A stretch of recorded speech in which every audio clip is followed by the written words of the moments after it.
Hello दोस्तों, रोचक कहानियों में मैं रविकांत सिन्हा आप सबका बहुत बहुत स्वागत करता हूं और आज एक नई प्रेरणादायक कहानी के साथ लेकर हम फिर से हाजिर हैं। तो चलिए आज की कहानी सुनते हैं कि आज की कहानी हमें कलयुग के बारे में बताएगी। जी हाँ, जब युधिष्ठिर को कलयुग का पूर्ण आभास था। तो चलिए उससे जुड़ी एक कहानी है जो काफ़ी इंटरेस्टिंग है और काफ़ी प्रेरणादायक है। पांडव का अज्ञातवास समाप्त होने में कुछ समय शेष रह गया था। पांचों पांडव एवं द्रौपदी जंगल में छुपने का स्थान ढूंढ रहे थे। उधर शनिदेव का आकाशमंडल में पांडवों पर नजर पड़ी। शनिदेव के मन में विचार आया कि इन 5 बुद्धिमानों में से बुद्धिमान कौन है, एक परीक्षा ली जाए। शनिदेव ने एक माया का महल बनाया।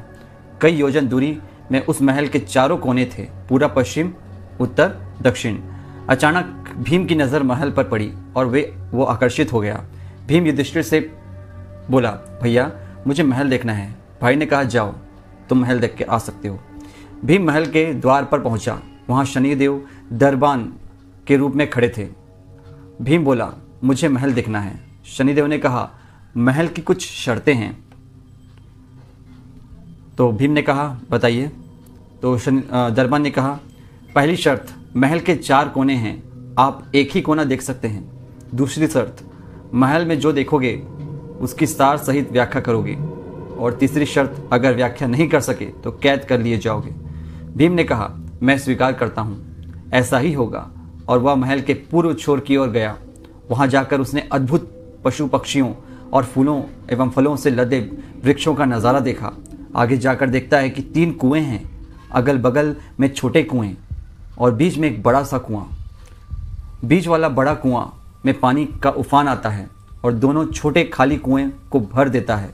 फिर कुछ देर बाद दोनों छोटे कुएं में उफान आता है तो खाली पड़े बड़े कुएं का पानी आधा रह जाता है। इस क्रिया को भीम कई बार देखता है पर समझ नहीं पाता और लौटकर दरबान के पास आता है। दरबान बोलता है, क्या देखा आपने? भीम बोलता है, महाशय मैंने पेड़ पौधे पशु पक्षी देखा, वो मैंने पहले कभी नहीं देखा था। वे काफ़ी अजीब दिखाई दे रहे थे। एक बात मेरी समझ में अभी तक नहीं आई, वो छोटे से कुएं में पानी से भर जाता है पर बड़ा कुआं क्यों नहीं भर पाता, ये समझ अभी तक मुझे नहीं आया। दरबान बोला, आप शर्त के अनुसार बंदी हो गए हैं। और बंदी घर में बिठा दिया गया। फिर अर्जुन आया, बोला, मुझे महल देखना है। दरबान ने शर्त बता दी और अर्जुन पश्चिम वाले छोर की तरफ चला गया। आगे जाकर अर्जुन क्या देखता है कि एक खेत में 2 फसल उग रही थी। एक तरफ बाजरे की फसल, दूसरी तरफ मक्का की फसल। बाजरे के पौधे से मक्का निकल रही थी तथा मक्का के पौधे से बाजरी निकल रही थी। अजीब लगा, कुछ समझ में नहीं आया। वह वापस दरबार के पास आ गया। दरबान ने पूछा, क्या देखा आपने अर्जुन? अर्जुन बोला, महाशय सब कुछ देखा पर बाजरा और मक्का की बात समझ में नहीं आई। शनिदेव ने कहा, शर्त के अनुसार आप बंदी हैं। नकुल आया, बोला, मुझे महल देखना है। फिर वह उत्तर दिशा की ओर गया। वहां उसने देखा कि बहुत सारी सफ़ेद गायें, जब उनको भूख लगती है तो वह अपनी छोटी बछिया का दूध पीती है और कुछ समझ नहीं आया। द्वार पर आ गया। शनिदेव ने पूछा, क्या देखा? नकुल बोला, महाशय गाय बच्चियां का दूध पीती है, यह समझ नहीं आया। तब उसे भी बंदी बना लिया गया। सहदेव आया, बोला, मुझे महल देखना है। वह दक्षिण दिशा की ओर गया। अंतिम कोना देखने के लिए क्या दिखता है, वहां पर एक सोने की बड़ी शिला एक चांदी के सिक्के पर टिकी हुई डगमग डोल पर गिरे नहीं, छूने पर भी वैसा ही रहता है।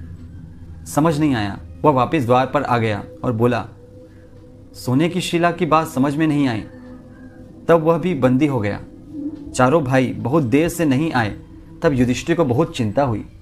वह भी द्रौपदी के साथ महल में गए। भाइयों के लिए पूछा। तब दरबान ने बताया वह शर्त अनुसार बंदी हैं। युधिष्ठिर बोला, भीम तुमने क्या देखा? भीम ने कुएं के बारे में बताया। तब युधिष्ठिर ने व्याख्या करते हुए कहा, यह कलयुग में होने वाला है। एक बाप 2 बेटे का पेट तो भर देगा परंतु 2 बेटे मिलकर एक बाप का पेट नहीं भर पाएंगे। भीम को छोड़ दिया गया। अर्जुन से पूछा गया, तुमने क्या देखा? उसने फसल के बारे में बताया। युधिष्ठिर ने कहा, यह भी कलयुग में होने वाला है। वंश परिवर्तन, अर्थात ब्राह्मण के घर शूद्र की लड़की और शूद्र के घर बनिए की लड़की ब्याही जाएगी। अर्जुन भी छूट गया। नकुल से पूछा, तुमने क्या देखा? तब उसने गाय का वृत्तांत बताया। तब युधिष्ठिर ने कहा, कलयुग में माताएं अपनी बेटियों के घर में पलेंगी, बेटी का दाना खाएंगी और बेटे सेवा नहीं करेंगे। तब नकुल भी छूट गया। सहदेव से पूछा, तुमने क्या देखा? उसने सोने की शिला का वृत्तांत बताया। तब युधिष्ठिर बोले, कलयुग में पाप धर्म को दबाता रहेगा, परंतु धर्म फिर भी जिंदा रहेगा और खत्म नहीं होगा। तो इस तरीके से ये हमें कहानी ये सिखाती है, कलयुग में जो चीज़ होने वाला है वो चीज़ हम आज देखते हैं। आज हम देख रहे हैं कि कलयुग में पाप कितना बढ़ चुका है, लेकिन फिर भी धर्म कभी ख़त्म नहीं होगा। और साथ साथ जो कलयुग में प्रक्रियाएं चल रही है वो सारी चीज़ें युधिष्ठिर ने पहले ही उसका आभास कर लिया था। तो दोस्तों, ये थी कहानी हमारे पौराणिक कथाएं की। तो उम्मीद है ये आपको काफ़ी पसंद आई होगी, और पसंद आई होगी तो इस चैनल को जल्दी से सब्सक्राइब कर ले और अपने साथ दोस्तों के साथ शेयर कर लें और देखते रहिए रोचक कहानियाँ। रवि के साथ मिलते हैं नेक्स्ट अगली कहानी के साथ।